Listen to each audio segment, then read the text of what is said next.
Folks, so today we're going to do a review of Wasioto Winds Golf Course in Corbin, Kentucky. Corbin is down on the southern border of Kentucky, not too far from Nashville. It's south of Lexington on 75. You keep taking 75, you just go past Lexington, and it's another 30 miles or so south of Lexington, and then you take a east turn on 25 east and keep going into the mountains, another 20 miles or so until you get to Wasioto Winds. Basically, there's a big sign there, which I've shown already. So it's actually a pretty nice course. Now, the thing about this course is, while it is way out there in southern Kentucky, almost to Tennessee, there are actually a lot of courses in the area. So it's not like you'll be out there in the middle of nowhere. It's not like it's a completely rural, like a hamlet somewhere up in the mountains. It's not that bad. It was a 3-hour drive from Cincinnati. It's, all the way clear across the state diagonally from Louisville and Bowling Green. It's way east. So it's definitely one of these, mountain courses that are, almost in the Appalachians or Cumberlands. But at the same time, it's not like I'm literally up in the mountains somewhere in the middle of nowhere. It's not that bad. It's actually 25 east from 75. You go through maybe 15 miles of small town that goes up to 25 and goes right by the course. It's not all that unusual of a place to go play golf. It's just in this particular part of Kentucky, which is obviously not near 90% of the state. So what made me want to go out and play this course? Well, first of all, it is a state park course. They're scattered all over the state. It's a slope 141 course according to the USGA golf database, but according to the course map, it's only slope 137. Although the USGA database doesn't show the length of the course, it does show the slope for each tee. So now there was a discrepancy of 4 points, and there is, I think, a slight discrepancy between this being a slope 140 course, or 140, higher 140, and a mid 130s. It's certainly not a low 130s, but I wouldn't say it's quite 140-ish. The one thing I've learned about slope 140 courses is they always make me somewhat depressed when I play them, because I end up having a decent game off the tee, but it's my short game that usually ends up failing me. And I usually end up struggling to make the required chips, etc., to get to the elevated greens on the short side or whatever, that's on the slope 140 course. Usually very tight around the greens, usually a lot of swales and stuff around the greens, or a lot of waste around the greens, and certainly elevated, a lot of traps. And it's very tricky to play a slope 140 course for the very simple fact that the course is tough from tee to green. Usually on a 130 course, it'll be tough around the greens or tough off the tee, but rarely both. Now this course had a mixture of holes that were tough tee to green, and holes that were not even really tough that from tee to green. It was sort of like it sort of dabbled here with a 135 and dabbled here with a 145 and so forth. It had a lot of long carries off the back tee, which I'll talk more about in a moment. A lot of waste, a lot of hidden shots, blind shots, in the sense that you couldn't, not too many, but still enough where you couldn't see what you were trying to get to in terms of the green. Not a lot. And the thing about this course is it really wasn't overbearing. I think it was right in that kind of, not too hot, not too cold, just right temperature of porridge for me as far as my game. But there were a couple things about it that really brought it down and made me not quite enjoy the round as much as I thought I would have based on the course. If I looked at the course in isolation, it was a nice course. It's sort of in a triangle, like a valley, these mountain ridges and stuff. And then, in the valleys between the ridges, you'll have, businesses or towns or something like that. It's very much like that. And there's a ridge on the right side, there's a ridge on the left side, and they kind of go to a peak. And at the peak is where the 13th hole is, which I mistakenly didn't photograph in the course map because I didn't fold it over enough to get the 13th, so it's kind of cut off there. You can barely see the green, but you can't see the tee box on the left of the map. But the bottom of it is 25 East. Now, it's still a 2-lane highway where it runs by the course, and it is a real, local highway. There is a lot of truck noise. There's a lot of car noise. I played almost the entire course before I heard one jackass drive by and honk his horn. Beep, beep, beep, and I looked up and I couldn't see anyone else in the course. You couldn't even see the road. I was actually right next to the road where I was at, just in front of the 18th green, but the tree cover is so thick there, you can't see the road. So this guy is just driving by the course, honking his horn, hoping that he annoys somebody on the course. Hoping. For no effing reason other than to be a complete dick.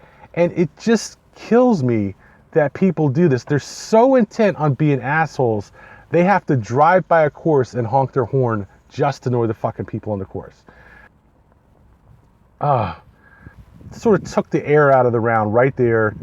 Of course, I'm going up the cart path towards the clubhouse, and this woman in her exercise gear and her weights and her sweater, shirt, and with her headphones on, is walking down the cart path from the clubhouse and walks down. And I'm like, oh, okay, fine. There's got to be somebody that walks onto the course just to do their little stroll, walk around the course, get their little exercise, walk around the course. Then she comes walking back up the cart path from the 18th green. She walked from her house somewhere around the course to the golf course and then walked around the course and then came back.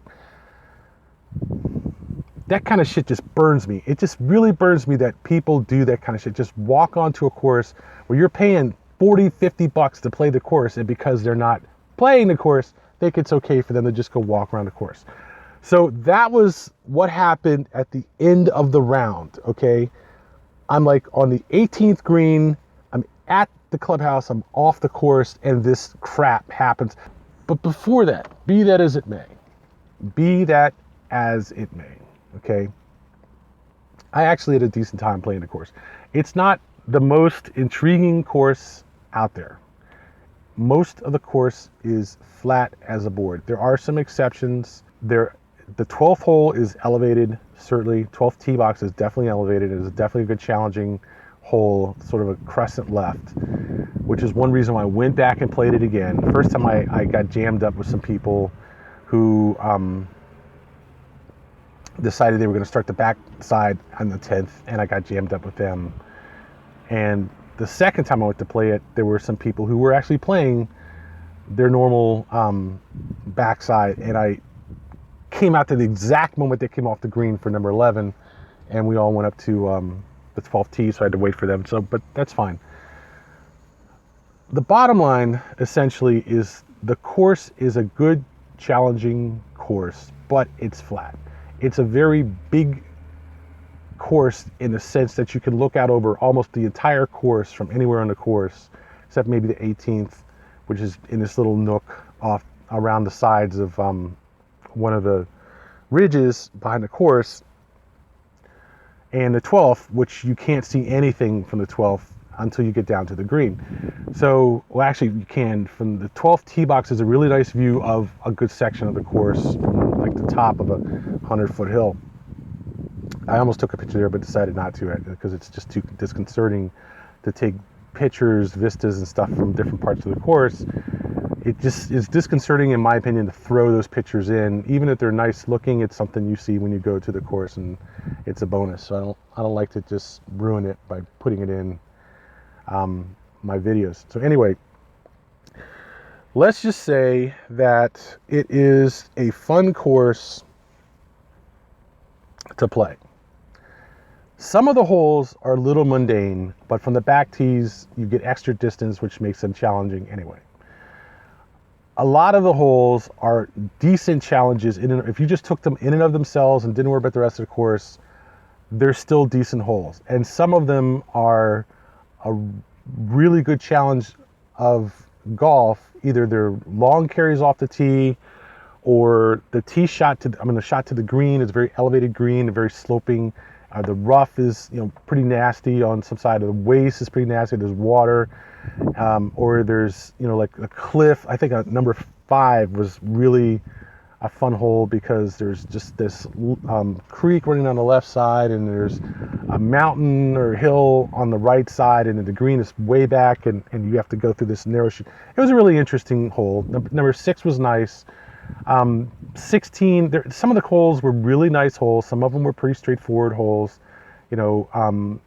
Just drive, chip, and putt.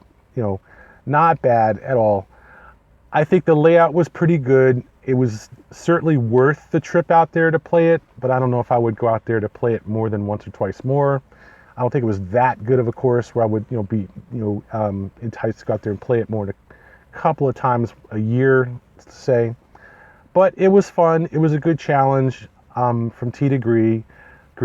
The greens were not really in great shape. The course had a lot of crabgrass and stuff on it. A lot of the rough was crabgrass. And even so, there were some bare spots here, but it was heavily seeded with the greens, sort of paste that you put down that's supposed to help grass grow up real quick. They had gone over most of the course and covered it with that stuff, quick row, I guess it's called, to help it grow back. And there were some notes saying that at one point this year, the course had been completely flooded out, which I can believe, given its location, the amount of water that goes through the course. And it was an interesting course. It was definitely fun. I can say that it was worth the trip. It was a good challenge. To me, it was the kind of course that fit in nicely. Like, it was the kind of place where you'd want to maybe recommend to some friends to go out for an outing, but it's not too stuffy and crowded and expensive that it's a pain in the ass to play it. It wasn't like I ever had to wait. I didn't have to call down and make reservations. I just went out and drove down there and played it, taking a chance because there was a fair amount of rain on the way down there, and it was like this oasis of sunshine and stuff right there at the course.